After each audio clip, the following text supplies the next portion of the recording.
Forbes media chairman and editor-in-chief Steve Forbes joins us here in studio in Focus now. Great to see you. Good to see you.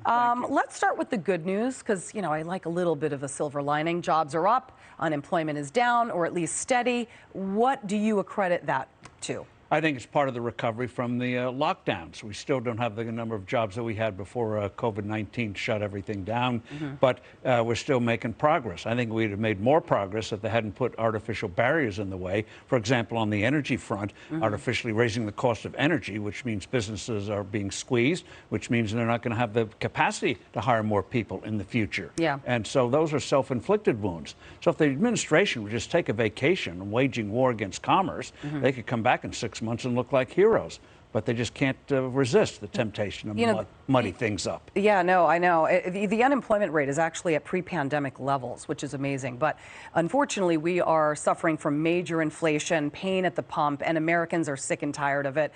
The polls are at an all-time low for the president, and the economy is not doing well. So how long will this keep up? Well, I think you'll see it for a little while longer, just because there's that momentum. Right. People, for example, if you want to hire somebody, you'll probably put out three requests instead of one, hoping you get a bite there and the person will show up and actually stay for a few days. So that'll take a few months before that gets turned off. But with rising costs, and I think with the Federal Reserve not knowing how to really fight inflation and therefore slowing the economy artificially, I mean, look at interest rates. Start with the housing market, booming now. Well, you have when you have 30-year mortgages going from 2.5% to 5%, and people with adjustable mortgages are going to start to feel that later this year. That's going to hurt. So they're going to the Fed, I don't think knows how to fight inflation. They're going to grind the economy down. I want to dig into interest rates rising in just a second, but I want you to watch this. This is CNN's senior data reporter who hammered Biden's poor polling on the economy. Watch this. If you ask Americans how they view the economy, is it poor or good? 77% say bad, bad, bad. You got to go all the way back to 2012 to see numbers that bad. They blame Biden, but they really blame inflation. You just never see that many Americans agreeing on something. Do people feel President Biden is doing enough to combat that? No. No, they do not. And this, to me, is the most worrisome sign if you're a Democrat, right? Okay, so there you have it on CNN. They know that it's bad, it's awful. Those are all the adjectives being used. But the blame game, who is to blame? Because I'm not hearing much of that.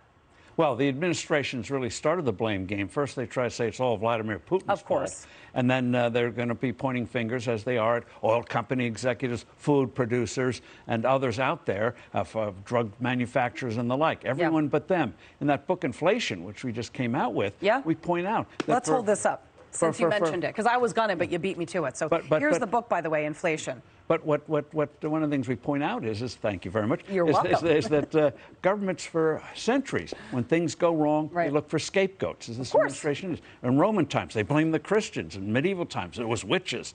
Today, it's oil company executives.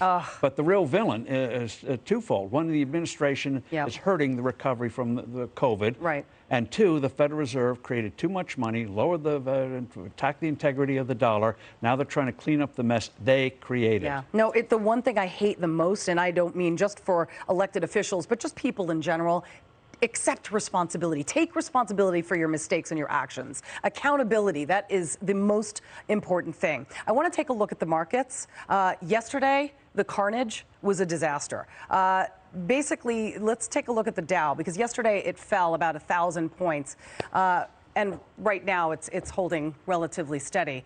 But this is after stocks had their worst day since 2020 yesterday. Okay, and we were just talking about the Fed interest rates raising by 0.5 point for the first time in 2 decades. What are the economic risks, first of all? And could this hike prevent us from long-term inflation calamity that just occurred, or in the 2020 era, or in the 1970s, even worse? Well, in terms of artificially raising rates, which has raised the cost of money, what the Fed should do is let the market set rates between borrower and lender instead of trying to guess what the rate is. Right. So when they start raising rates, that raises the cost of a business. And you're going to start to see a lot of companies that are accustomed to what the Fed did and having zero interest rates. a lot of what you might call zombie companies are kept alive. So when you look at the junk bond market, you're seeing those rates starting to go up. A lot of companies are going to be in trouble when they don't get any more of this free money. And so in terms of the Federal Reserve, having created so much money, they're sitting on a pile of money, almost $2 trillion of cash at the Fed right now that the bank can draw on. If that starts to go in the economy, that's going to inflame inflation even more. So you have instead of stabilizing the dollar, they're going to make the patient worse. Let's try to stabilize the economy first. How about we try that? I mean, well, by leaving it alone. What they're doing is like what doctors used to do in 300 years ago. When a patient got sick, they bled the patient. And Biden trying to raise taxes. Bleed the patient. No. All right. Steve Forbes, thank you very much once again. Thank you. Book Inflation just out, so you got to read it because this is our daily life. This is America right here, cover to cover. Thank you so much, Steve Forbes. Thank you. Great to see you. Have a great weekend. Subscribe to the Fox News YouTube channel to catch our nightly opens, stories that are changing the world and changing your life. From Tucker Carlson tonight.